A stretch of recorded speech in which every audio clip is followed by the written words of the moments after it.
വീര്യം കുറഞ്ഞ മദ്യവുമായി ബന്ധപ്പെട്ട് അന്തിമ തീരുമാനമെടുക്കേണ്ടത് UDF ആണെന്ന് യുവജനക്ഷേമ വകുപ്പ് മന്ത്രി OJ ജനീഷ്.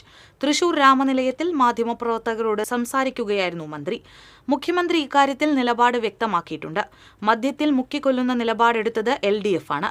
നികുതിയുടെ പ്രപ്പോസൽ മാത്രമാണ് ബജറ്റിൽ വന്നിട്ടുള്ളത്. മുതിർന്ന കോൺഗ്രസ് നേതാവ് എന്ന നിലയിൽ VM സുധീരന് അദ്ദേഹത്തിന്റെ അഭിപ്രായം പറയാം. ഇക്കാര്യത്തിൽ ആരും എതിർക്കില്ല. എന്നാൽ അന്തിമ നയം UDF തീരുമാനിക്കുമെന്നും മന്ത്രി പറഞ്ഞു. യൂത്ത് കോൺഗ്രസ് പുനഃസംഘടനയുമായി ബന്ധപ്പെട്ട കാര്യത്തിൽ പാർട്ടി നേതൃത്വമാണ് തീരുമാനമെടുക്കേണ്ടത്. താൻ പെട്ടെന്ന് വന്ന യൂത്ത് കോൺഗ്രസ് പ്രസിഡന്റായ ആളല്ലെന്നും മന്ത്രി പറഞ്ഞു.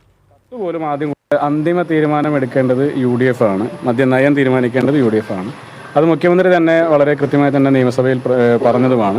UDF ആലോചിച്ചതിന് ശേഷം ആ വിഷയത്തെ സംബന്ധിച്ച് അന്തിമ തീരുമാനമെടുക്കുന്നത്.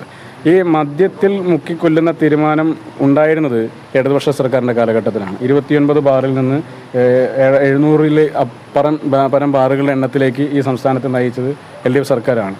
നികുതിയിൽ കുറവ് വരുത്തുന്നതുമായി ബന്ധപ്പെട്ട കത്ത് പോലും ആദ്യം കൊടുത്തത് MV ഗോവിന്ദൻ മാഷാണ്. അദ്ദേഹമാണ് ആദ്യം തന്നെ ഇതുമായി ബന്ധപ്പെട്ട കത്ത് കൊടുക്കുകയും കാര്യങ്ങളൊക്കെ ചെയ്തത്. അപ്പോൾ ഏത് സമയത്താണെന്ന് ആലോചിക്കണം, എത്ര കാലം മുമ്പാണെന്ന് ആലോചിക്കണം. ഇപ്പോൾ ഇടതുപക്ഷ സർക്കാരിൻ്റെ കാലഘട്ടത്തിൽ 2021 മുതലൊക്കെ തന്നെ തുടങ്ങിയിരുന്ന ഒരു പ്രക്രിയയുടെ ഭാഗമായിട്ടാണ് നികുതി കുറഞ്ഞുകൊണ്ടിരുന്നത്. ആ സർക്കാർ തന്നെയാണ് വിദേശ മദ്യത്തിൻ്റെ നികുതി കുറയ്ക്കുന്നതുമായി ബന്ധപ്പെട്ട കാര്യങ്ങളൊക്കെ ചെയ്തു വെച്ചിരുന്നത്. ഇവിടെ ഞങ്ങളുടെ പുതിയ മദ്യനയം തീരുമാനിക്കപ്പെട്ടിട്ടില്ല.